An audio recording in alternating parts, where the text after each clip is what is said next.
Welcome to the Weird Girls Club with Niamh and Amy. Now grab a cuppa Or something stronger. and let's get into it.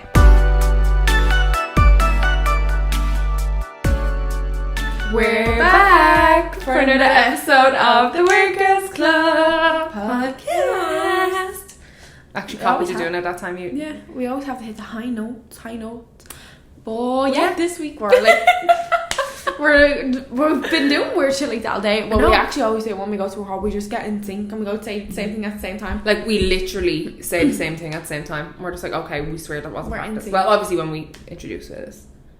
What? Well, it's not practice. Never mind. Just ignore me. I am all over the place today. It's a Monday It's a evening. Monday evening, but yeah. we're just introducing this episode really quickly because you can probably tell we have another guest. And our guest this week is Sarah Jenkins. And Sarah is a digital producer at CBC Sports. So we were really excited to sit down with her and talk about all the things coming up, especially with the Olympics that she is covering. So she was super busy, so thanks so much. She was super for- busy, so she was able to make time. Squeeze in. And yeah, so this next interview was very entertaining. We really enjoyed it. And yeah, enjoy. Amazing. So Sarah, thanks so much for coming on to the really podcast. appreciate it. Really appreciate it. Of course. Thanks for having me. No, I've been following your TikTok, especially since COVID. I think I used to like literally get into bed every night and like you were my person I'd go to. I'd be like, Oh, because it's nice to find someone you like on TikTok who's in Toronto as well. Yeah. And you're like, oh, where were they today? Oh, there's like offers on and winners. I have to go. I know. It brings it back to home a little bit more instead of I have people that just live in Los Angeles and buy Chanel bags every other week. Yeah, Exactly. No, I love your TikToks. They kept me going through COVID, just as an FYI. Thank you. That's so sweet. I love that. But so Amy has hypothetical questions. So we're gonna jump into them now. First one, if you could bring to life any cartoon for a week, what cartoon would it be? Or TV show if you don't know any cartoons. Cartoon character. Is it Finn or Flynn Rider from Tangled? Oh my god. Flynn Rider. Oh my god, I love him. Finn? Flynn? Whatever one it is? Yeah, Flynn. Yeah. You know how like it's inappropriate to have crushes on cartoon characters, but whatever. It's totally fine. Disney knows what they're doing. No, they do. I had like the biggest crush on Max out of Goofy movie. Yeah. Yes. Or Prince Eric. He was another option too. Yeah. Oh my god, He's Prince Eric. dreamy. I still fancy Prince Eric. I think I do too. Cartoon guys, they're just dreamy. That's it. That's what they're supposed to be. Prince Charming. Yeah, exactly. Exactly. So the next one is: would you rather your only mode of transport be a giraffe or a donkey? A giraffe, because it's my second favorite animal. I Same. Donkeys are jerks. Always. Yeah, They're very jerks. kind of unpredictable as well. And they're so. stubborn. So nah.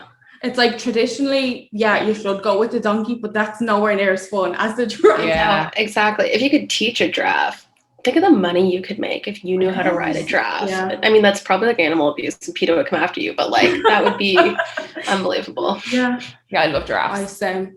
No, I'm Such good obsessed. animals. Next one is: if humans lost the ability to see color, but you could choose what color remained, what one would it be? Does black count? I guess everything would be black, wouldn't it? It'd be like Everything would be black black and white. Oh, geez. Okay. So, I don't know. I'm really into green right now. So maybe green. Because then you could see like grass and trees and stuff. So Yeah, that's maybe actually a good answer. That's Yeah. what I was thinking when I saw it. I was like, maybe green or blue, so you could see like the sky and it'd be Yeah, or sun. the water too. Yeah. Exactly. Yeah, Yeah, you have water too. Green or blue. Those are good options. Yeah. I would have said yellow. Like, there's barely anything that's yellow. The sun. So if you could be a kid again for one day, would you? And if so, what age would you like to be? Oh, that's a good question. Yes, I would, just for fun.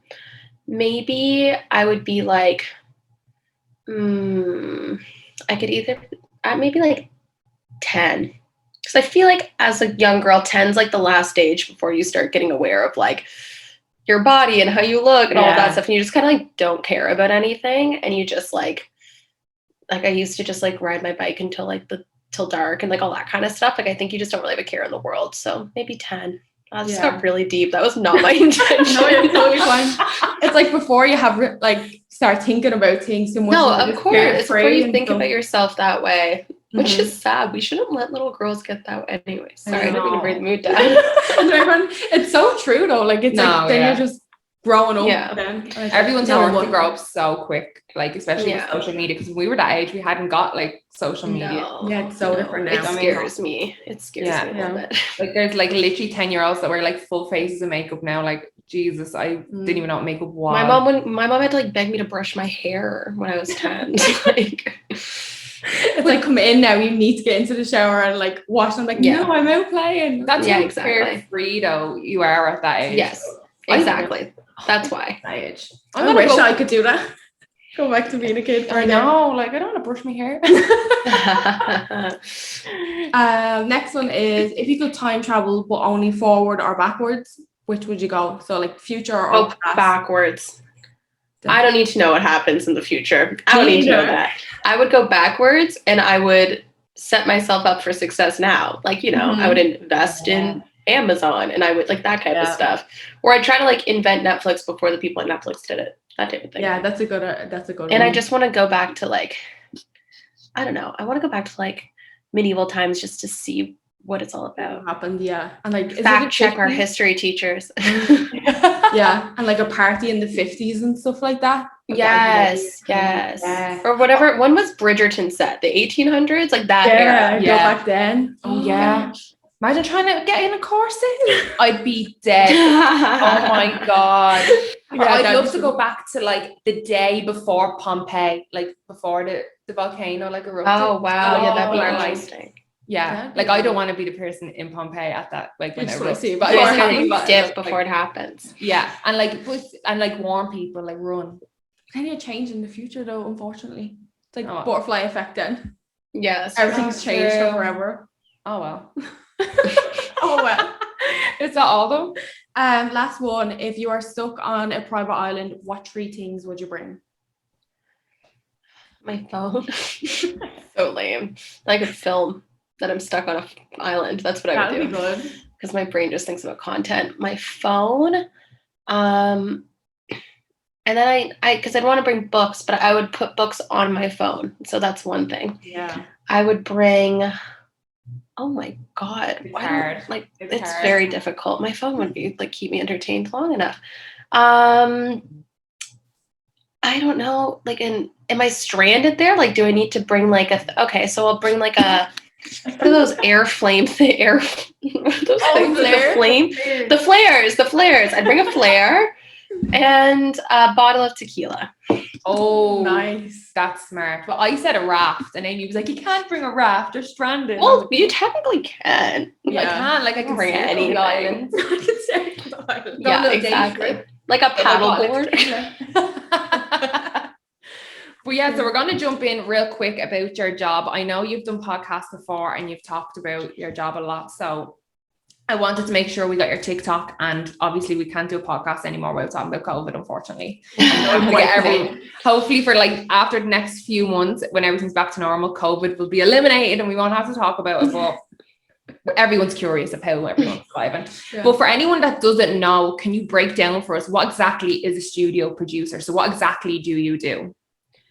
Yeah, so my job is in the digital content studio at CBC Sports, and CBC Olympics. So basically my job is to oversee this space that we built this time last year. So I've been there a year now, where we create digital first content. So video content, it's basically like just being a video producer, but just like out of one space specifically.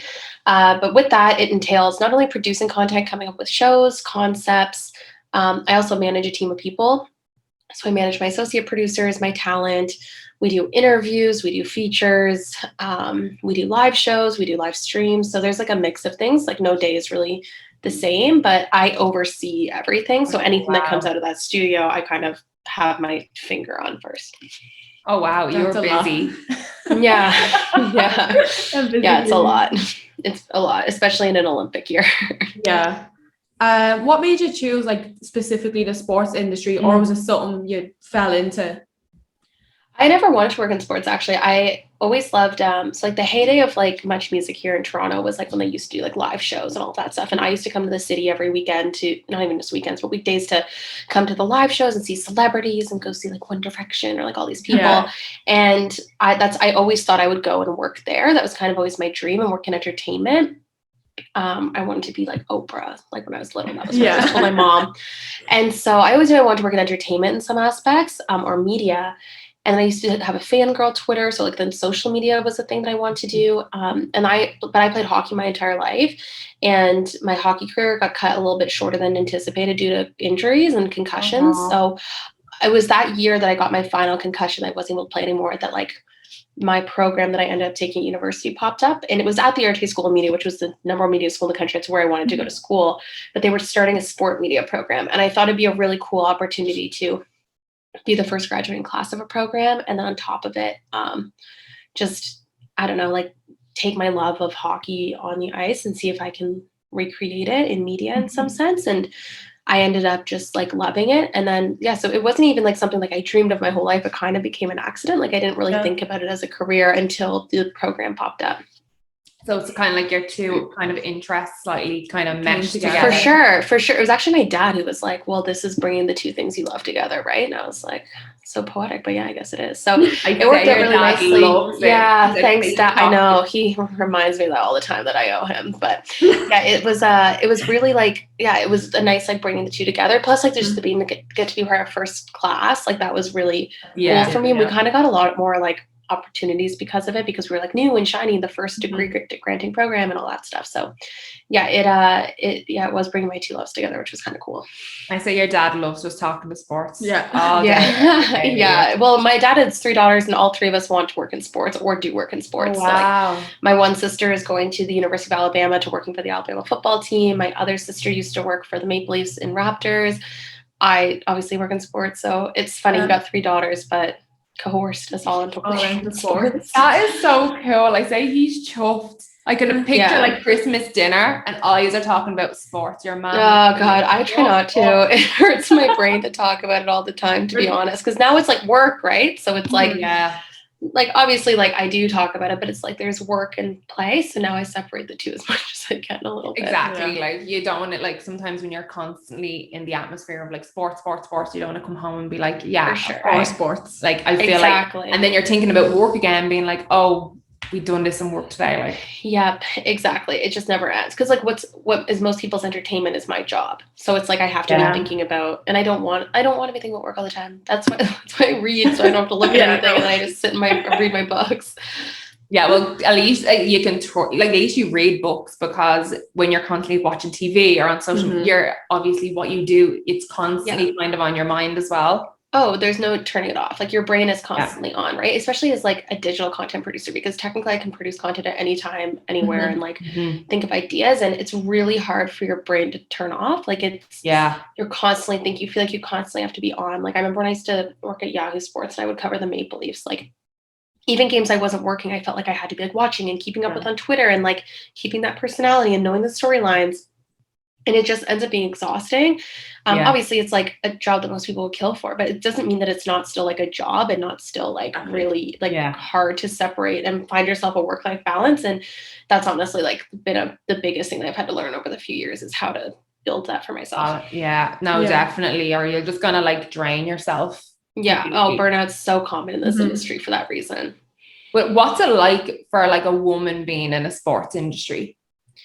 It's a lot better now. I mean, I will say, than like I'm sure the people before me, but like, I mean, it's not like, it's, I don't know. I don't even know how to explain it. It's really interesting because there's like lots of layers to the sports industry, and it's kind of being exposed recently for it has to like change overnight, which it obviously can't change overnight, right? There's a lot more systemic issues than just like, there's not enough women that work in sports, because if you look further back, like the drop-off rate for young girls dropping out of sport in Canada is something crazy at like 50% or something after they're 14. Wow. And so like that's actually where the issue is more. And it's a lot of the time that women don't see themselves in a career in sports, right? Like men can see like opportunities to make money. And that goes for on the ice or off the ice in media or whatever, right? Because what a lot of men do is they go and they think they're going to have a career, say in hockey. So think they're going to make the NHL. They don't. And they go, oh, that's fine. I've been exposed to all these other jobs in media and this and that. I don't think young girls get that. So there's a lot of systemic issues, and the reason that like not a lot of women even know that there's the opportunity to work in sports. Yeah. Or they've been so like belittled for it or whatever. Their liking of sports has been questioned their entire lives, and they don't want to do it either. Right. And so there's just never really been a space for it. And I'd say in the past like 5 years, even from time I was first in university, I've really seen a change. More women in leadership positions, but it's great that we're trying to put more women on air and everything as well, but we're not doing it enough behind the scenes. And those are the decision-making positions that actually make systemic changes. So it's pretty interesting. Like when I worked at my last job, I was the first girl on I was the only girl when I was like 21, so 22, but I was the first woman on the team. On the team of, there's 8 or 9 of us. I was the first woman. And like in my interview, I'm asked like, can you hang with the boys? Or hold your own with the boys. And like, that's not something you would ever ask a man. Yeah. And so there's just like things like that still need to change in this industry. And I think it's getting better, but it takes a lot more women moving up and being in leadership positions and stuff for that to actually make a difference, because then the culture has to change, right? Of like side comments and how we call female athletes, how we talk about them on air versus whatever. So there's a lot of like layers to it. And now I just kind of brush off and ignore it, which is like, it could get exhausting if you just think about it all the time. Yeah. Well, that's it. But you have the Olympics coming up, because I know you're very busy prepping for the Olympics. So tell us like what's in store, what's your schedule like? Crazy. Oh, my schedule. Sorry to remind you of work again. I'm sorry. No, that's okay. So for an Olympics, we work for like the Olympics are broken into days, right? So there's like day 1 of the Olympics, there's day 2, and we call them days because that's the only way that we can actually like understand like what events are happening each day, even though Japan's 13 hours ahead. So it makes it a little complicated, but with all these games that have been in Asia recently. So my first Olympics was Rio. I had pretty crappy shift then too. And I think I worked like 3 a.m. until 10 a.m. or whatever, or 4 a.m. until 11 a.m. or something along those lines.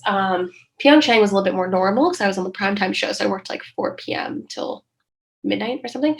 This games, they're also overseas. So my shift is actually going to be like 10 to 12 hours. Oh, wow. Starting at like 2 in the afternoon to 4 in the afternoon until like 2 in the morning or 3 in the morning, like roughly that.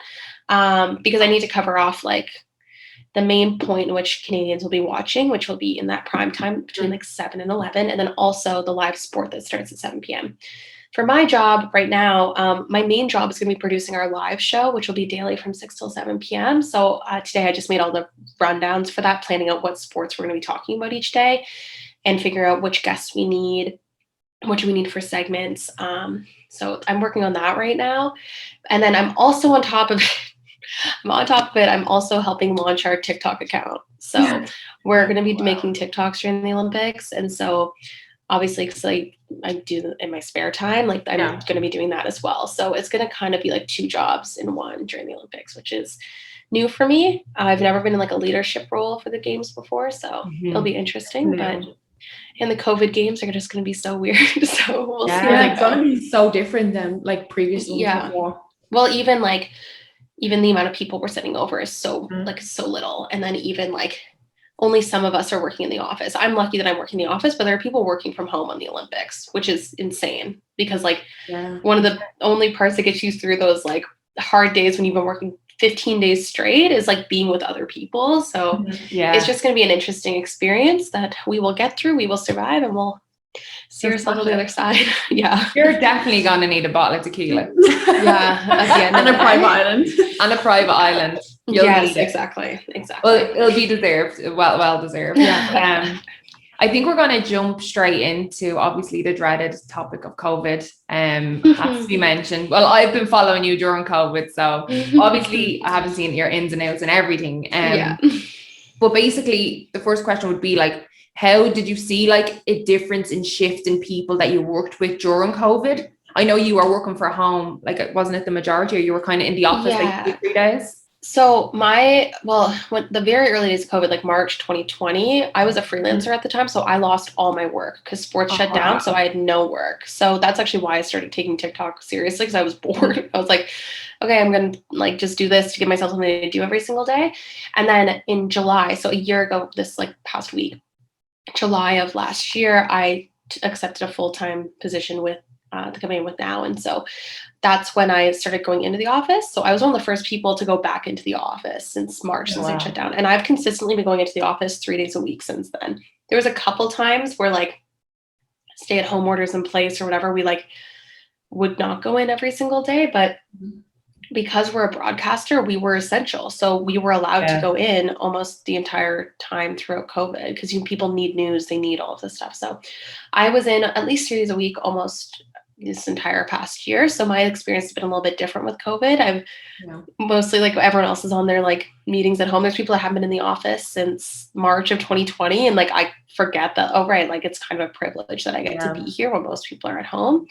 I mean, I do get envious sometimes of those people that can roll out of bed and get onto the 9:30 meeting instead of having to commute to the office. But yeah, it's been interesting. And well, what's crazy for me is there's coworkers at this new job that I haven't met before in person. Oh yeah, because I've only met them through Zoom. So that's an interesting part for me for sure. But yeah, it's been an adjustment. But I think if anything with content creation, it's taught us that we can do a lot more than we thought we could. Yeah, now we can talk to anyone around the world. Like the idea of me doing Zoom, but they were called Skype, I guess, 5 years ago. If I had pitched that on the Olympics 2 years ago, people would think I'm insane because they would think no one's going to watch something that's not good quality. Yeah. Whereas now people realize that you can talk to anyone in the world. Like if I want to talk to a family member of like a kayaker that's in like Mexico, I don't know, like I can talk to their family on Zoom in like 15 minutes. So I actually think it's opened a lot of doors in the content world for us to be able to see that we can be more flexible, which has actually been really good. Yeah. COVID has just been a bit of a, like, I think it's taught everyone, like, you just kind of have to get on with it, and it makes people figure out a way to do things we never thought we'd need to do. Like, I think the sales and like Slack messaging for offices like went up so much because they had to adjust. There's no option in it. Unless you close down your office, but I think everyone's just. Well, I think we're coming out of it now, but I think now everyone's kind of reflecting, like, what the fuck were we just through? Yeah, I just like, for sure. I think the one thing I'm like taking more seriously now is I've always just been such a workaholic. I've been so like work. I can't take days off, can't do this, and it taught me that I don't need to be that way anymore. And so like now I'm like. I'm trying to be on an airplane once a month as of August. I'm literally like, I don't care. I'll send every weekend in another city. I don't care at all. Like I just want to start like seeing and doing things because I feel like I missed so much time and opportunity to do that. So now I'm like not really holding back. I'm like, if I'm going to do 48 hours in New York, I'll go do 48 hours in New York, like whatever. Like I don't care if I'm tired on Monday. Like that's the type of stuff that I kind of changed my mentality for that type of stuff. So it makes me a little bit more excited for that post-COVID life. Yeah, definitely. But sorry. We always talk over each other. So we need like try not to know. We need like a green light on either side. So when the green light, one of us can go. You go. I was just gonna ask, like, aside from work, what else like got you through COVID, like, and lockdown and stuff? I was about to ask that. Oh my God. Wow. Yes, we have to interrupt each other. You're insane. We look like twins, but we didn't plan this. No. Black twins, basically the same earrings. This is not the hoops and the black sweater. Oh my goodness. I mean, it says it's lame. TikTok was one of them because it wasn't work before. Like, I mean, it's kind of work now because it's like become like a secondary job because I do it so much. But that was something because it was like a new outlet for me to be creative. And I've actually always created content for other people, right? I've always worked for like outlets and whatever. I've never created content for myself really, like ever. And that was really cool. And this is the first time I've ever done that. And like kind of got to see that like, oh, like I can do it. And that was really, it helped me a lot, to be honest, because it gave me like a purpose, which sounds so lame, but like, even if like no one was watching, like I had my 3 videos a day mandate that I was going to make every single day. And like, I did it just for myself, which I hadn't really done before, just making content for me. And that helped a lot. And then obviously like, I'm just really lucky to have really great friends. And like, I don't think there was a day that I didn't go on FaceTime with at least somebody during it, which thank goodness. So I'll get you through. My friends on TikTok, I guess. What has been your favorite? Like, have you binge watched any series during COVID? I know Tiger King was like a big thing at the beginning. That feels of COVID. like forever ago. I was just about to say that, like a lifetime ago. I have like these different eras of COVID in my brain, right? Because like like early on, like so Nolan and I started watching Too Hot to Handle season 2 today, but like that just feels so weird that it was April of 2020 that we watched season 1. Like that's like God, just like a lifetime ago, right? Like it's weird. It feels like yesterday, but also a lifetime. It's so bizarre. So like that was like those types of like crappy shows we watched really early on and just like binged a bunch of those. But I don't know, like I mean I watched Grey's Anatomy all the way through again just because I was like there's nothing else to do. I will say this next round of lockdowns that we went into as of April, this next round, because we went through so many, like it's shots. Literally April, when we went to that new round of lockdowns in April is when I was like, I need to stop just binging shows, and I bought 4 books and was like, I'm going to finish these in April. That's my goal.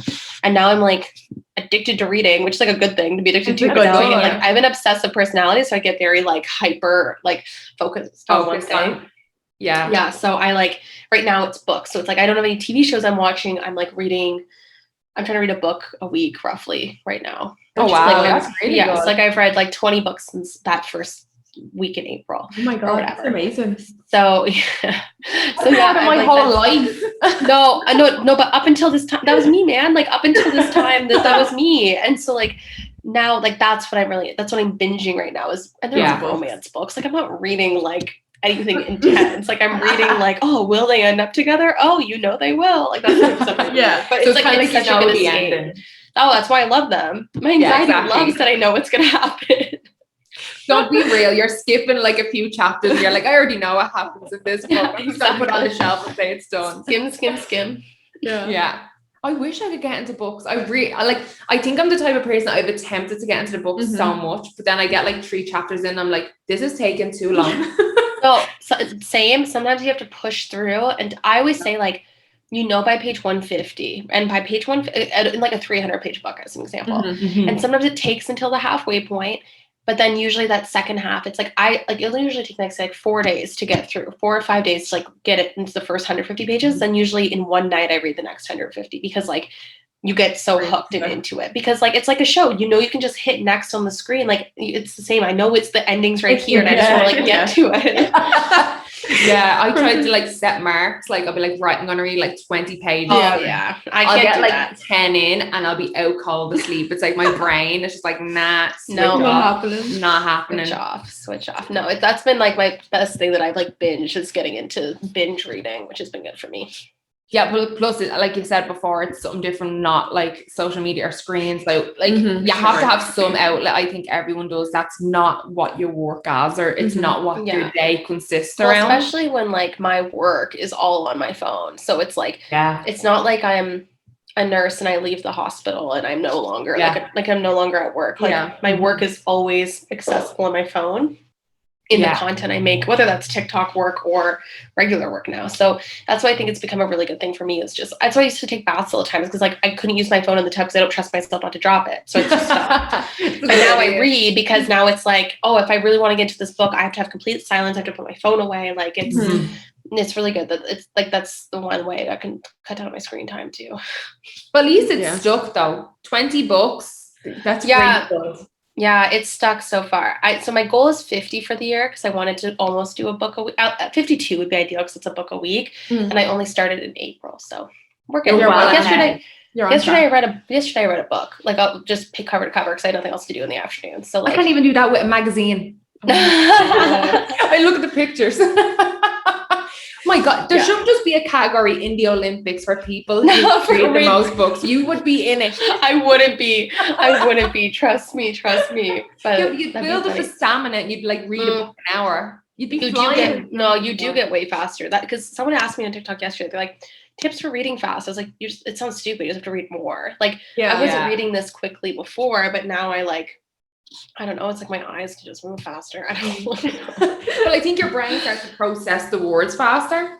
I guess. Like I was never like I was always like a fast reader, but not like a super fast reader. And now I'm like cruising like 100 pages an hour roughly. Given like I'm not reading tiny text like it's. Again, I'm reading romance books, people. Like if I skim a little bit, like it's still the same thing. I need like the kids' books, they're like A, B, C. Like I need the big one. A sentence a page. With the big, literally. But what would be your biggest takeaway from COVID? Like, what have you learned the most during this? I need to, the work-life balance is the thing that I learned in COVID, because I didn't have it before, and then I was forced to have it, right? Like, there was no work, it was only life. So I was forced to have it, and now I just value that so highly. Like, I don't allow myself to like run myself into the ground anymore. I don't think I ever will, which I was cruising to like a burnout. I was going to be burnt out by the end of 2020 if I didn't. And so now it's like, now I have different goals for myself. I have different career goals, and like, maybe like I want to be able to have more flexibility and work for myself one day so that I can, like, you know what I mean? Like, I don't value the things I used to value as highly. Like, I think I used to value brands really highly, like saying I worked at a certain place or saying I did a certain thing. Whereas now I just like, I'm like, okay, like, what makes me happy? What makes me not stressed? What's, you know what I mean? Yeah. Like, there's good stress and bad stress, but I really learned how to have a work-life balance. And that's been like the biggest takeaway for me. Yeah, I think everyone reflected this year being like, what the hell have I been doing? Yeah, like, exactly. Because I think everyone before COVID was putting in crazy hours. And I think when everyone started working from home, it was like, oh, hold on, it's 5 o'clock. Like, no, laptop off, like, shut off. Like, I ain't doing it. Because you're in the same space, you're in the same room for how many hours? Like, there's no traveling, like, there's no transport up and back. Yeah. Like, where you're seeing people, like, you feel like you're getting a bit of sun or a bit, well, in winter over here, come on, a bit of snow or whatever. A bit of sun. But exactly. Like, but what I was going to say was, what would be on your to-do list now for the rest? Probably like this time, if you were to say this time to next year, say if everything was back up and running in Toronto as normal, like, what would be the main things on your to-do list? I told you, airplane a month. I'm going on an airplane a month. That's my goal. I don't care if it's just to Montreal, but like, I'm not like, so like, this is my thing. So like, I can see Billy Bishop Airport from my window right now. I'm pissed at them actually because I canceled my flight in August. So I gotta figure that out. They're not operating until September now, people. So if you're listening to this and you're planning on flying Porter, don't do it. No. So anyways, I can see the airport though. And so like, in my brain, I'm like, one of my best friends lives in New York City. Like, if I spend $250 on a round trip flight to New York for the weekend, like, how is that much different than the money I'm going to spend here in Toronto on, like, and I'm saying with her, like, on alcohol, on food, on this and that, when I can just go and like walk around New York and eat $1 pizza and $3 bagels and just whatever, and like not even spend the money. You know what I mean? Like, that's just what I think I like. I'm starting to value so much more. So like, that's the type of thing I want to be able to do. And for me, obviously, thinking about TikTok and content, like, that's content, and I just don't want to say like no to things anymore, I guess, because I've always said, oh, like work or this or that. Like, the weekend trip is so underrated. Like, being able to fly out on like a Thursday night somewhere and only taking the Friday off and then having like, or on a long weekend, whatever it might be, like, I just want to take advantage of that type of stuff a lot more in the next year. That's like definitely. So an airplane a month, that's my new goal I just made up for myself a few weeks ago, and so we're gonna see if I can do it. I have it planned out for August, September, maybe October, but December. So October, November, I got to figure out where I'm going, but I've got the rest of the months planned out so far. Well, when we see like a stop of traveling 1 month, I will literally text you being like, we need updates. You said we need something. What content would that be if I just go to the airport and I go like, okay, somebody DM me, where should I go? And my anxiety could never, I say that. Imagine? I'm not spontaneous enough for that. I'm not spontaneous enough for that. My anxiety would be like, I didn't pack the right clothes. No, it's like, I need to actually know in advance. You just disappear for the week. Like, if someone said like Sweden, you'd be like, nah, I ain't going there. Just not going to go for like the whole week, ain't going there. Exactly. But we'll jump into talking about your TikToks as we're often talking about creation. But so what made you actually start TikTok? You were on TikTok before COVID, or had you just started before COVID? Yeah, I just started before COVID. So I mean, I technically made my first TikTok in October of 2019, but I was just trying to like learn the app. I made a few when I was at my old job. And I actually had pitched TikTok to my old boss saying like, we should make a TikTok, whatever. And he's like, nah, like, I don't see the value in it yet. And I was like, okay, fine, whatever. So then I got laid off from that job. Like, there was half of us at our company who got laid off. And then in January, I was like, I need to, and now that I'm a freelancer, I need to like, if I'm truly a digital content producer, I need to know all the types of platforms. I already know Twitter, Instagram, YouTube, whatever, but like, there's this new platform that's exploding and I need to learn it because if I'm truly a content producer, I need to know how to make content on it. So I just started doing it as a way to practice, like how to use it. And then I did a day in my life at one of my freelance jobs. And I had the voiceover feature a little bit earlier than a lot of other people did. I had like the beta test version. So that's when I was like, okay, I'll just film my day and then do a voiceover over it. And then that kind of like popped off. Like it did okay. And like it got like 40,000 views. So I was like, okay, maybe I'll do this again. And then I was like, okay, like I'll do it again. And I did a couple more times, just like one a week until in February. And then March hit and I was like, well, I already have I had a couple thousand followers at that point. I'm like, okay, well, I'm just going to do this every day. And it was very much inspired by like YouTube content. Like I've always watched YouTube. I've always loved vlogs. I've pitched vlogs to make at every single place I've ever worked. Yeah. So I was like, okay, so like, we'll just do this every day. I'm going to make 3 videos a day and at least one of them is going to be a vlog. And then one of my mornings, a productive morning routine in February kind of hit off too. And I was like, okay, I guess I'll like make these types of videos. And they were easy. It's my life. Like it's whatever. So, and I think a lot of people found comfort in watching someone else do nothing with their day in COVID. I did. That's it, yeah. I did. I'm one of those people. I think that's what a lot of people found comfort in. And so I just continued doing it. And then it spiraled into what it is now, which is still me making 3 videos a day. And they're doing so well. Like your TikTok is exploding. Yeah, it's kind of weird. It goes in ebbs and flows for sure. Like it's the For You page hated me for a little while and then I moved and then it liked me. Then it hated me for a bit. Such an unpredictable app. But I will say the one thing that's been really cool is like, unlike most TikTokers, like a lot of people on TikTok have one video that pops off, like goes viral, like millions of views and they gain like thousands of followers from it. But then the rest of their videos don't do very well because those followers don't actually care about them. They just cared about that one video. That's never happened to me. I've never had like 10,000 follower gain overnight. Like that's never been a thing. Like I've only ever consistently grown slowly, which to someone's eye might be like, oh, like she's not even at 100,000 yet. But like I can guarantee at least 25,000 views on every single video that I post. Right. Yeah, so it's like, because I've got a really highly engaged audience. So it's been really cool to watch that grow because it's very different than how the app actually works normally. Yeah. It's more like a YouTube audience. So it's been really interesting to see the way it's grown. But yeah, it's I just started it because I was bored and needed something creative to do. Well, I needed like once I was in COVID, I took it more seriously. Something else. But do you find it like difficult some days? Like you're like, I know we have days when we have a plan to record and we're like, oh, like I really don't want to record. Do you ever have days where it's like, I really am in the mood to post today? Yeah, for sure. And especially days where it's like, there's been like a few annoying comments or like that kind of stuff that I really don't. I always have pre-filmed content that I keep for those days that I'm like, I don't want to try.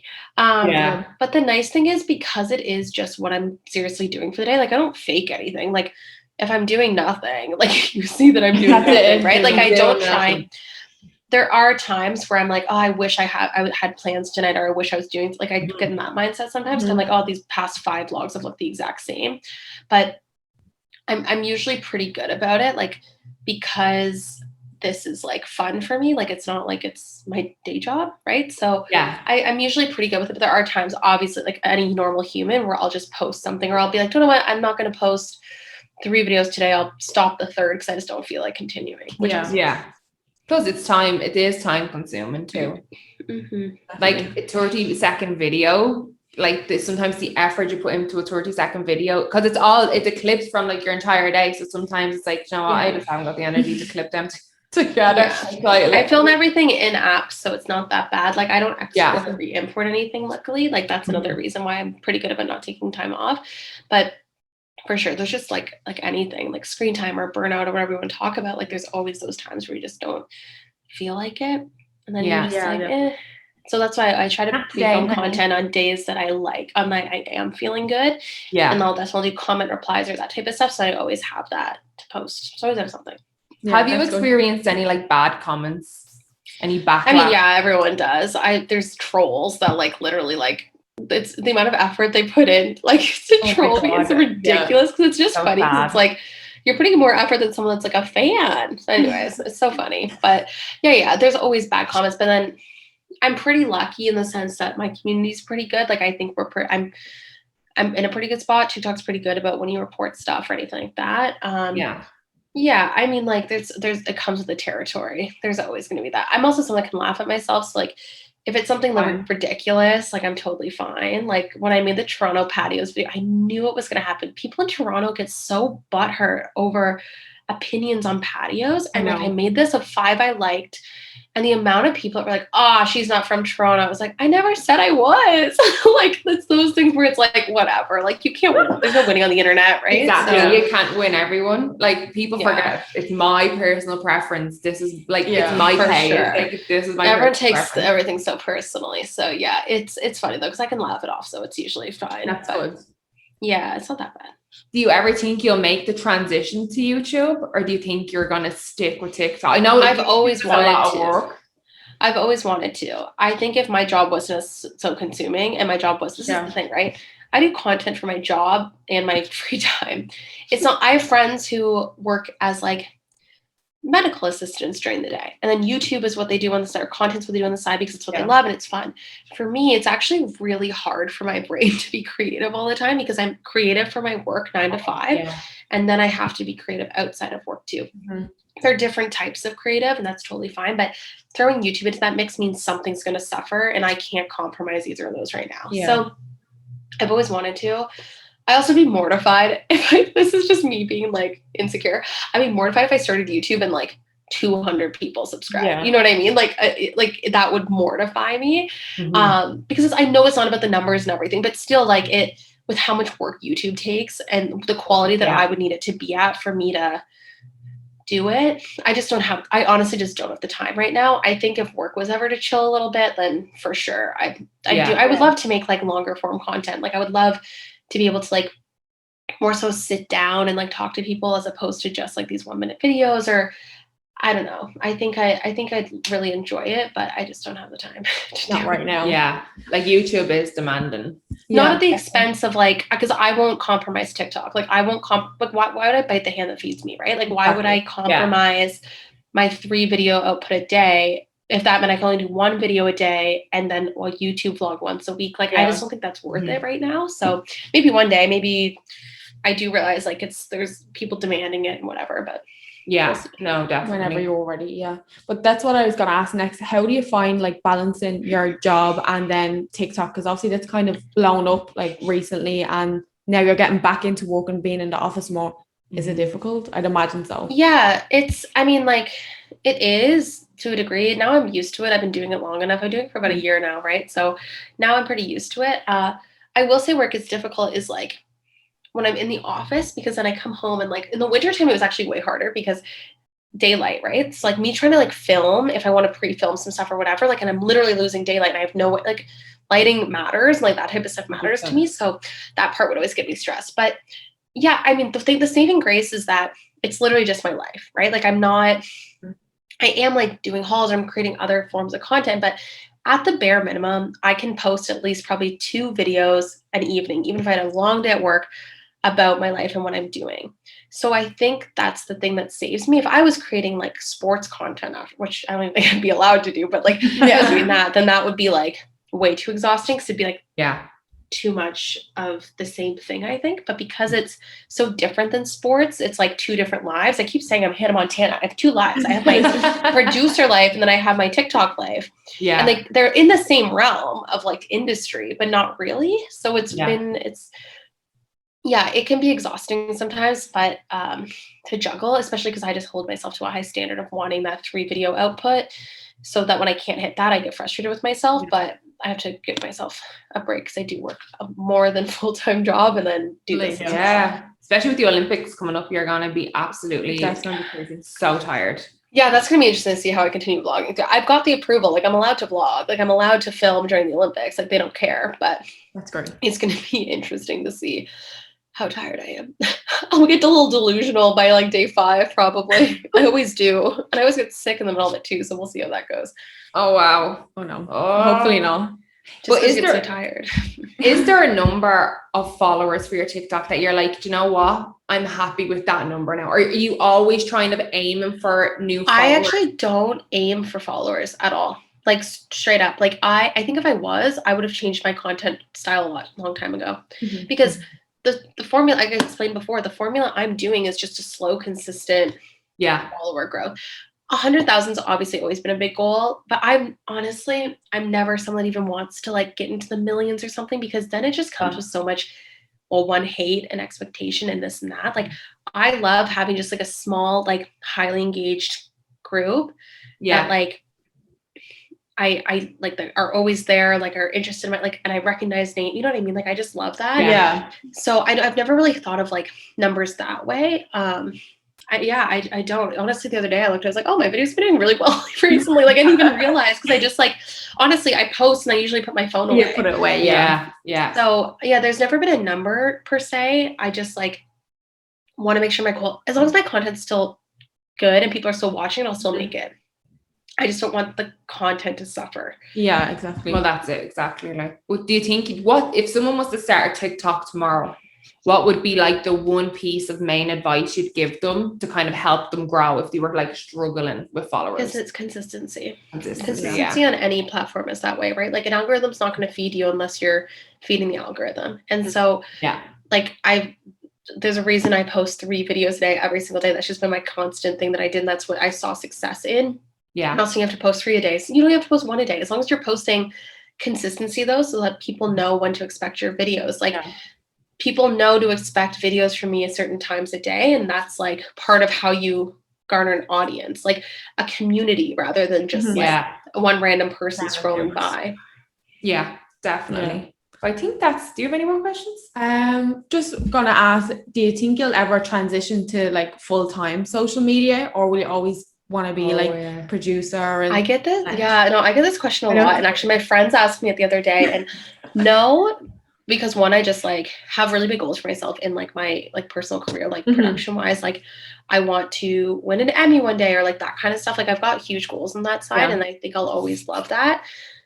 But to say that they won't like more so cross over into each other, I think that could happen. I just think that part of the reason my content is very relatable is because I do work, and I'm not just someone living in Los Angeles dancing beside a pool. And there is no problem with doing that. No, and it's like, honestly, all the respect to you, like, whatever. Yeah. But that's not what I do. And I think the reason I resonate with people is because I'm just like a girl next door that lives in the city and works my job, and then also makes videos about what my life is. And I feel like it'd be pretty, not necessarily being authentic. Like, if it ever got to a point where it's so overwhelming, I couldn't pass it up. But I just, I think I'm always going to, even if it's not full time, I'm always going to produce. I'm always going to be in media, whether it's sports media, who knows, but I'll always be in that realm, or at least trying to always be in that realm.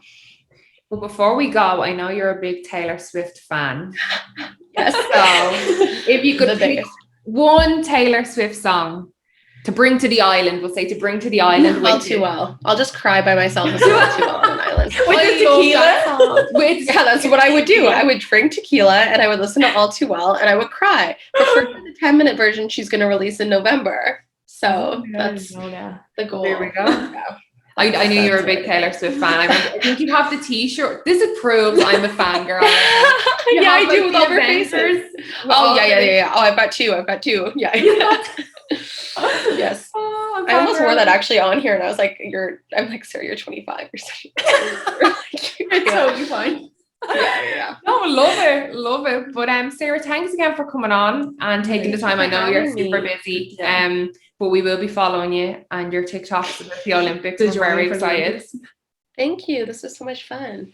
Yeah, definitely. And we'll leave all your social media and your TikTok links down below, and so people can find you. If anyone doesn't follow Sarah, you are missing out. Especially if you live in Toronto, because we have so many friends here in Toronto, so they love following people from Toronto, because there's such a big Irish community here. So yes. We love nosying on the Torontos, what they actually do. I love it. Trying to keep up to date, trying to be true Canadians ourselves. So we try to follow Canadians. I love that. Well, I want to drink with Irish people, so let's do that. Exactly. Let's do it. Introduce me to the Irish contingency that's here in Toronto. Mm-hmm. Yeah. We have to meet up and have drinks, and you can drink like an Irish person. Definitely. Well, you can bring us to like a Canadian bar, but we'll drink but I'll drink like an Irish person. Okay, let's do it. Yeah, I would love that. Exactly. Try keep up with us. That would be the game. I don't think that could happen.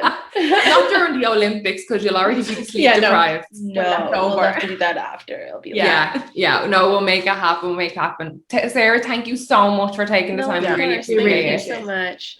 And have a great evening. And good luck with the Olympics. Thank you. Okay. Bye, guys. Bye. Yeah, so we hope you enjoyed that interview with Sarah Jenkins.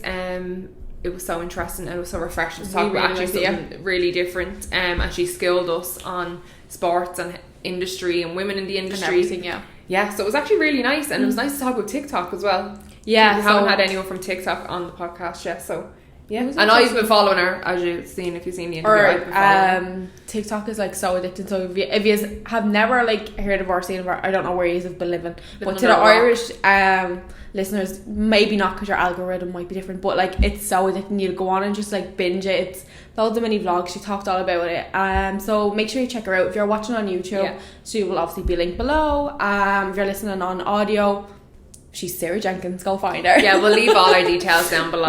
So you can go check out her TikTok and follow her along. Like, she does lots of day in the life of vlogs, and like go more girl power in the sports industry. Yeah. Lovely. So we'll wrap it up here, and make sure you like, comment, subscribe if you're listening on YouTube. If you're not and you're listening to the audio, please follow us on Spotify and Apple, and of course check out our YouTube channel because we also post bonus videos. Oh, and our Instagram, don't be shy. Oh yeah, go follow us at the Work Girls Club, and don't forget to put the bell thing on. The belly thing. Peace out, bitches. Peace out, bitches. Bye. Bye.